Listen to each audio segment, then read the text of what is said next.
السلام عليكم ورحمة الله وبركاته.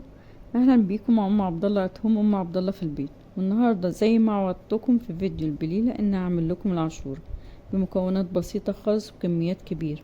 واذا عجبكم الفيديو ما تنسوش الاشتراك في القناه وتفعيل جرس الاشعارات ولايك وشير مع غيركم عشان الكل يستفيد. ندخل على المقادير على طول.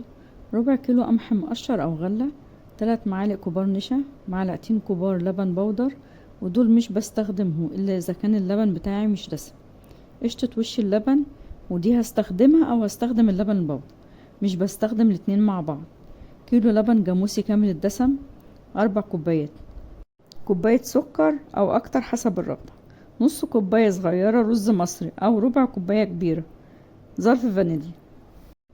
ندخل على الطريقة. هنعمل ربع كيلو القمح او الغلة، هنعملها بليلة بنفس خطوات فيديو البليلة لحد ما نوصل ان القمح والرز يستووا مع بعض زي ما انتوا شايفين في الفيديو. بعد كده نحط البليلة تغلي على النار ونهدي النار ونبدأ ننزل لبن عليها واحدة واحدة، واحنا بنشيل من اللبن كوباية واحدة على جنب ونقلبهم في بعض كويس.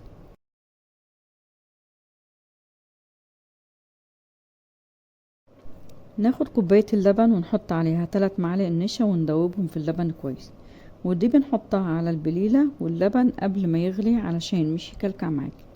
ننزل القشطة او وش اللبن على العاشورة ونقلبها مع العاشورة كويس. بعدين بننزل كوباية اللبن والنشا على العاشورة مع التقليب المستمر.